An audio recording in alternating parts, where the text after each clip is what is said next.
पर शहीदों को श्रद्धांजलि दी। मुंबई की सुरक्षा के लिए अपने प्राण न्योछावर करने वाले वीरों को याद किया। ये रिपोर्ट देखिए।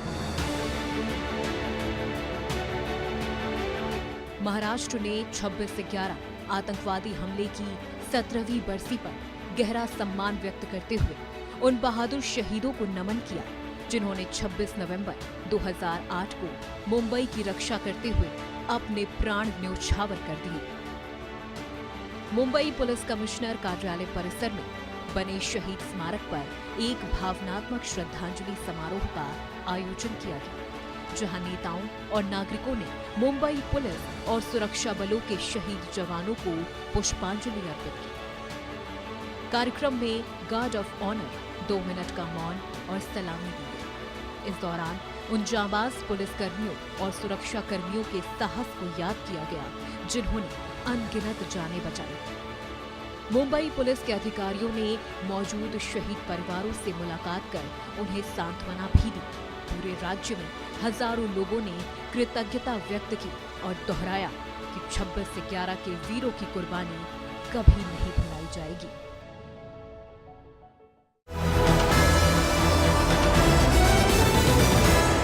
संविधान दिवस पर पेरिस के यूनेस्को मुख्यालय में डॉक्टर बाबा साहेब आम्बेडकर की प्रतिमा का अनावरण हुआ, जो महाराष्ट्र के लिए गर्व का क्षण रहा।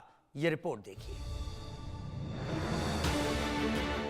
संविधान दिवस पर भारत के संविधान निर्माता डॉक्टर बाबा साहेब आम्बेडकर की प्रतिमा का पेरिस के यूनेस्को मुख्यालय में अनावरण किया गया। महाराष्ट्र के साथ ही पूरे भारत के लिए ये गौरव की बात है। महाराष्ट्र सरकार की ओर से भेंट की गई ये प्रतिमा अब यूनेस्को में स्थायी रूप से स्थापित है, जो समानता, न्याय और मानव गरिमा जैसे सार्वभौमिक मूल्यों का प्रतीक है। ये सम्मान डॉक्टर बाबा साहेब आम्बेडकर के अमर योगदान, सभी नागरिकों को अधिकार देने वाले समता मूलक और सशक्त संविधान की वैश्विक स्वीकृति का प्रतीक है। यूनेस्को मुख्यालय में प्रतिमा की स्थापना के साथ ही डॉक्टर बाबा साहेब आम्बेडकर का संदेश समानता और न्याय दुनिया के हर कोने तक पहुंच रहा है।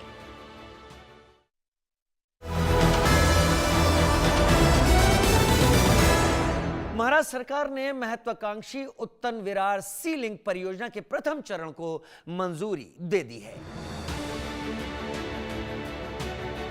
बुनियादी ढांचे को मजबूत करते हुए महाराष्ट्र सरकार ने महत्वाकांक्षी उत्तन विरार सी लिंक परियोजना के पहले चरण को मंजूरी दे दी है। 55 किलोमीटर लंबा ये हाई स्पीड कॉरिडोर मुंबई महानगर क्षेत्र में कोस्टल कनेक्टिविटी को पूरी तरह से बदल देगा। 24.35 किलोमीटर तक अरब सागर के ऊपर फैला ये भारत का सबसे लंबा समुद्री पुल होगा, जिसे 30.77 किलोमीटर के एलिवेटेड और एक्सप्रेसवे नेटवर्क के साथ जोड़ा जाएगा।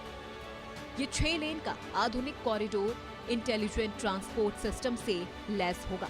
इस सी लिंक के पूरा होते ही पश्चिमी एक्सप्रेस हाईवे और एसवी रोड पर भारी ट्रैफिक दबाव में कमी आएगी, यात्रा समय घटेगा, प्रदूषण में कमी आएगी और मुंबई कोस्टल रोड, बांद्रा वर्ली सी लिंक और अटल सेतु से सहज कनेक्टिविटी भी मिलेगी।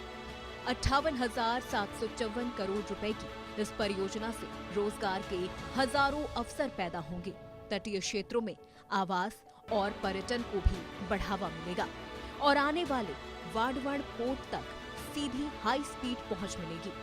पहले फेज को 60 महीनों में पूरा करने का लक्ष्य रखा गया है। माओवादियों के खिलाफ चलाए जा रहे अभियान में महाराष्ट्र सरकार को बड़ी सफलता मिली है। गोंदिया में 11 माओवादियों ने आत्मसमर्पण कर दिया है। इनमें जोनल कमेटी का प्रमुख सदस्य भी शामिल है। ये रिपोर्ट देखिए। महाराष्ट्र के गोंदिया में 11 माओवादियों ने आत्मसमर्पण किया। इसमें जोनल कमेटी का एक प्रमुख सदस्य भी शामिल है। शीर्ष कमांडर हिडमा की मौत के बाद सामूहिक सरेंडर की ये पहली बड़ी कार्रवाई मानी जा रही है। सरेंडर करने वाले माओवादियों में स्पेशल दंड कारण्य जोनल कमेटी का अहम सदस्य अनंत उर्फ विकास नागपुरे और डिविजनल कमांडर नागासु गोलू वड्डे के अलावा 9 अन्य सदस्य शामिल थे। उन्होंने हथियारों और ऑपरेशनल सामग्री का बड़ा जखीरा अधिकारियों को सौंपा। हिंसा, भर्ती और वसूली में सक्रिय रहे इन माओवादियों ने नेतृत्व संकट और हिंसा छोड़कर सामान्य जीवन अपनाने की इच्छा जताते हुए राज्य सरकार की पुनर्वास नीति के तहत आत्मसमर्पण किया। अधिकारियों ने इसे निरंतर पुलिसिंग और संपर्क अभियानों की बड़ी सफलता बताया। आत्मसमर्पण करने वाले इन माओवादियों पर 89 लाख रुपए का इनाम था। महाराष्ट्र में जनवरी 2025 से अब तक 114 माओवादी आत्मसमर्पण कर चुके हैं और आगे और भी माओवादियों के आत्मसमर्पण की उम्मीद बढ़ी है। महाराष्ट्र की प्रोजेक्ट महादेवा पहल के दौरान राज्य स्तरीय स्काउटिंग फाइनल्स का उद्घाटन किया गया। इस परियोजना का लक्ष्य ग्रामीण इलाकों से फुटबॉल के उभरते खिलाड़ियों का चयन कर उनकी प्रतिभाओं को निखारना है। ये रिपोर्ट देखिए।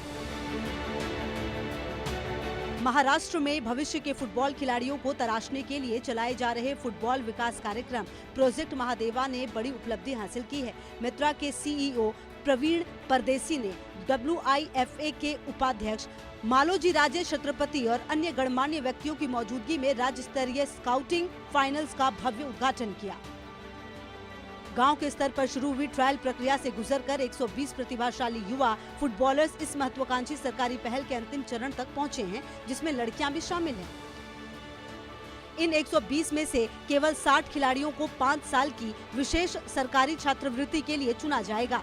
इनमें 30 लड़के और 30 लड़कियां शामिल होंगी। इन्हें 14 दिसंबर को लियोनेल मेसी की फुटबॉल एकेडमी में प्रशिक्षण पाने का सुनहरा अवसर मिलेगा।